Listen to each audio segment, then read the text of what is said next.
Ma jätkan siit teisest positsioonist, sest ma pidin eelmisest kohast äkiliselt ära katkestama, kuna Mehhiko naised tulid sinna hullama. Jutt keerles mul ümber meediarahastuse. Kas te tõesti mõtlete, et see meediarahastus oli antud neile selle jaoks, et meedia ei ela nagu üle seda nii-öelda koroonakriisi? Ei, meediarahastus on Bilderbergide bande poolt projekti sisse kirjutatud, sellepärast meedia peab kajastama kõike seda, mida te täna loete. Seal on kõik näpuga loetav, järge aetav, kuna mida, missugustes faasides peab meedia kajastama, missugust propagandat tuleb teha, kuidas meedia peab inimesi mõjutama, see on ju kõik ette antud. See on sedavõrd suur projekt, et te isegi ei kujuta ette, kui palju on selle projekti kallal tööd teinud varasemalt psühholoogid, igasugused analüütikud, igasugused meediaeksperdid. See ei juhtunud üleöö siis, kui nahkhiireviirus või Mehhiko õllehaigus tuli. Selleks on pikalt ette valmistatud ja miks kõik need nii-öelda meediakirujad ja kes nagu meedias olid kogu aeg tule all, keda kogu aeg halvustati meedias ja kelle kallal noriti ja miks need inimesed siis hea meelega kirjutasid alla meediarahastusele, sellepärast et väga lihtne. Kui kõik on ühes paadis, siis sa ei saa vastupidi aerudega tööd teha, et sa pead ikka minema vooluga kaasa ja ise mõtestage lahti, mis ma sellega öelda tahtsin. Aga edasi ma räägiks teile ühe huvitava loo, et miks see meedia psühhoterror on praegu eriti rõve ja miks need pildid meenutavad mulle kõik täpselt Kusko läbi elatud aega eelmise aasta märtsist kusagil juunini, kui olid need esimesed kõige räigemad kuud, kus kõik suleti. Miks ma nägin seal meedias kogu aeg analoogilisi pilte, analoogilisi kaadreid nagu üks-ühele kopitud, sest Bilderbergide bande on andnud juhtnöörid üle maailma kõikidele riikidele, kõikidele meediakompaniidele. Enamus meediakompaniid on kõik, ühesõnaga selle riigi käepikendus ehk süvariigi käepikendus. Vaadake, uurige ise, seda ma ka lahti seletama ei hakka. Kui mõnus on siin veeses olla. Üks mehhiklane ujub seal, keegi läheb paatide juurde. Selline ilus hommikune miljöö. No vot, ja siis ma jätkan selle koha pealt, et see kõik on nii tuttav, seda ma olen ise läbi elanud, oma silmaga näinud. Ja teate, kui ma olin 3 kuud elanud üksinda hotellis, sest kõik põgenesid kuhugile, ma ei tea, kuhu nad läksid, ma jäin üksinda hotelli. Ja siis ma lõpuks ei saanud seal hotellis elada rohkem, kuna hotell läks pankrotti. Nad panid uksed kinni ja mul tekkis 2-päevane vaakum oma elukohaga ja siis ma mõtlesin, et huvitav, et kaua see nii-öelda ajude K-tähega 4-täheline sõna kestab seal. Ja ma teen ühe imetriki ja nipi, et ma vaatan, kas ma saan sinna Covidi haiglasse sisse 1 päevaks nii-öelda nagu patsiendina või külalisena või kuidagi. Ühesõnaga see haiglakompleks oli ääretult suur nagu mingisugune Ülemiste keskus näiteks. Kõik hooned kokku. Megakompleks. Ja ma ei hakka seda taktikat lahti seletama, kuidas ma sinna sisse sain. Aga igal juhul ma sain sinna Covidi osakonda minna sisse. Ma sain läbi kõndida kõik haigla ruumid, mis olid seal siis nii-öelda nagu ämbliku võrk arenes, seal olid intensiivosakonnad ja kõik. Ja kui te arvate, et see haigla oli 5-korruseline, ei olnud, seal on, Kuskos on maavärinad, see haigla oli sisuliselt 1- või 2-korruseline kohati. Et kui ma kõndisin selles kompleksis ja käisin kõik need koridorid läbi sealt ja sain minna sinna, kuhu inimesi nagu ei lasta ja ei lubata. Mitte keegi ei teadnud, miks ma või mis oli nagu mu tegelik eesmärk. Ja mul õnnestus see ja ma nägin seal sellist pilti, et ei kujuta isegi ette. Ma nägin surijaid, ma nägin ma nägin hoigajaid, tilgutite all inimesi, ma nägin hapnikuballoone vedavaid neid igasuguseid töömehi seal skafandrites, muidu nendes kaitseriietustes. Ühesõnaga, see pilt oli nagu surma eskadroni, ma ei tea, mingisugune, ei oskagi öelda, laager. Et see ei olnud haigla, see oli sõna otses mõttes katastroof, mida ma nägin seal. Ja osad olid siis kanderaamide peal isegi nende kiledega kinni kaetud ja seisid seal lifti taga uksejärjekorras surnukuuri, ühed karjusid, et lift ei tööta, ülekoormus on, et sisse alla enam ei saa, surnukuuri ei saa inimesi vastu võtta ja... Aga teate, keda ma veel nägin seal?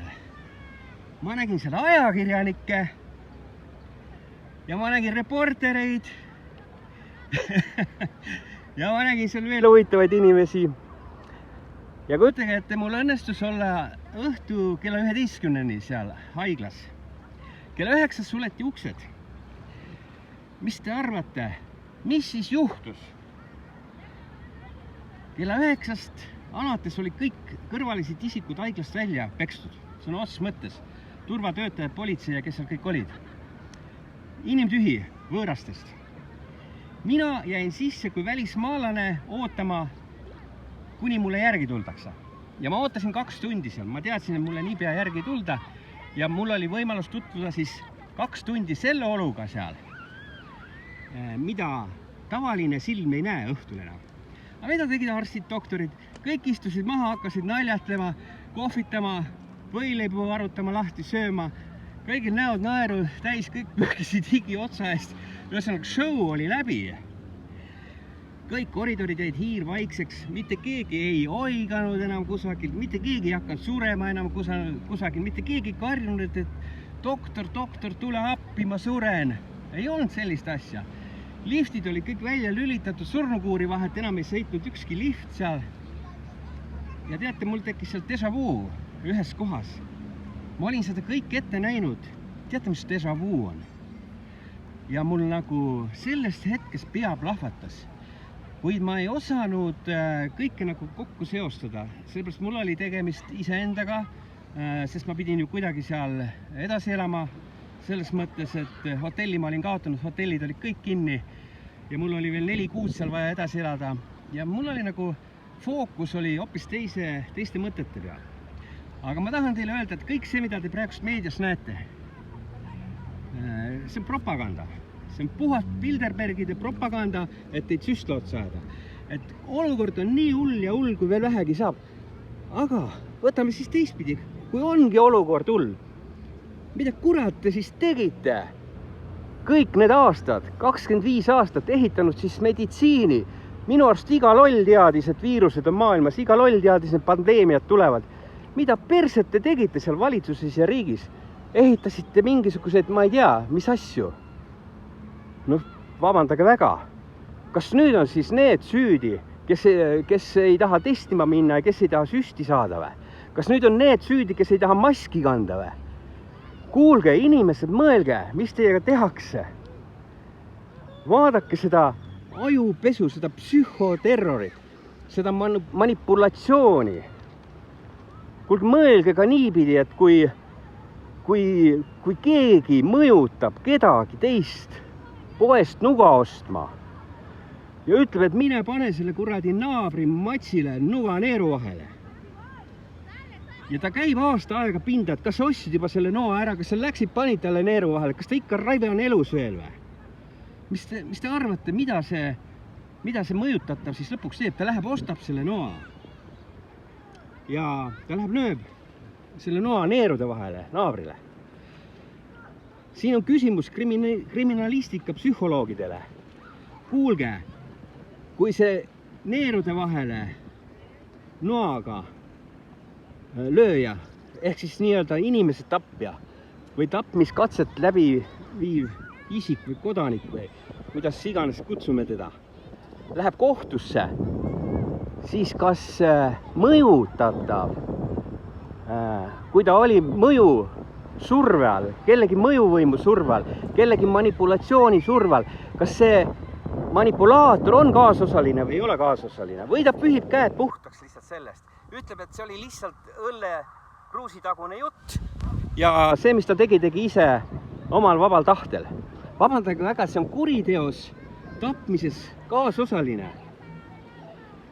Kui ma eksi, siis Venemaal on isegi selline asi kriminaalkorras karistatav. Kui meedia mõjutab, surub peale, manipuleerib inimeste psüühikaga meditsiiniliste eesmärkide, katse eesmärkide saavutamiseks, seda ei tohi olla minu arust.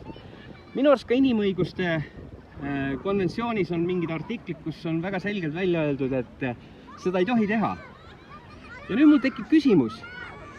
Kui me kogu aeg tunneme hirmu, et meile keegi tuleb kusagil kallale, kogu aeg mingisugused luureraportid ütlevad, et hiinlased on kohe-kohe, ma ei tea, paha tegemas, venelased kohe-kohe tulevad tankidega. Kas te nagu riiki sissepoole vaatate, kes on siis inimeste ja inimeste tervisele kõige suurem oht? Aga mitte midagi. Kas te vaatasite, kui raha pesti Eestis miljardeid eurosid? Kas te vaatasite, kes need rahapesijad on? Hei, 10 aastat lasite seda teha. Milles küsimus on? Miks ei panda pidurit sellele meedia manipulatsioonile? Inimesed on hirmul, lapsed loevad neid pealkirju. Lapsed on psüühiliselt haigeks jäänud. Väiksed lapsed küsivad emad isa käest, et emme issi, kas me sureme varsti ära või? Kas te kuradi idioodid saate aru, mida te teete praegust rahvaga? Kas te saate aru? Te olete sõna otses mõttes viimased tõprad. Ja ma ei häbene seda välja öelda. Sest ma näen, mis maailm minul siin ümber on ja kuidas inimesed suhtuvad teineteisesse. Ja kuidas hoitakse teineteist. Aga mida teie teete seal? Ja siis on kõik kusagil, keegi vandenõu teooriat ajab ja ma ei tea, mida iganes teeb. Aga tagasi siis nii-öelda rahulikuma tooni peale. Kui mu käest küsiti, et mida siis teha, et kuidas nagu inimestel nagu mõistust perstest pähe panna või niimoodi. Ma ütlen, mitte midagi ei ole vaja teha. See ongi evolutsioon ja kui te olete ette nähtud süstla otsa, siis te sinna lähete, sest see minek on teile ema piimaga kaasa antud. Ja kõik edasine, mida te teete, on ka teile ema piimaga kaasa antud. Ja see kõik, mida te täna teete, on ka teile ema piimaga kaasa antud. Nii et süüdistada ei ole siin mitte kedagi ja pigem vaadake tõele näkku ja mõelge, miks ma just olen siin ja praegu sellises olukorras, selles hullunud maailmas, kus mul ei ole antud mitte mingisugust valikut enam, ei õhku hingata, ei rõõmu tunda, ei vabalt olla, ei elu nautida, mida iganes. Ja sellega ma täna lõpetan.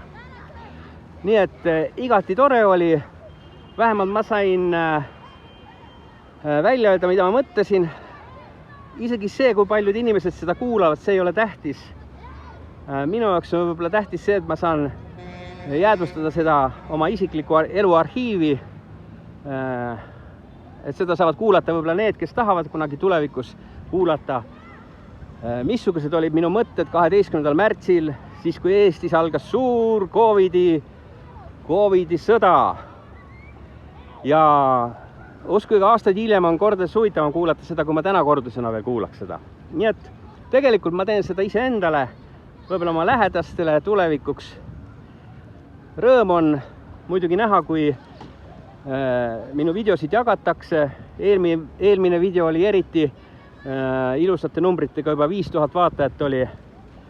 Ma ütlen veel lisaks seda, et ma panen kõik videod duubeldan ka YouTube'i ülesse, et kui te tahate, võite minu YouTube'i kanali jälgijaks hakata, sinna ma postitan ka huvitavaid videosid siit Acapulcost, elust enesest, ükskõik, kas ma olen täna siin või homme seal. Ja mis mul üle jääb? Üle jääbki see, et lülitage seina peal see lamp põlema või pöörake nägu päikese poole ja katsuge mingi valemi järgi nii-öelda kuulajaks hakata ja nägijaks. Et see oli siis täna minu sõnum ja ilusat päikest südametesse, hingerahu, erksat vaimu, ajumudija, Acapulco, Guerrero.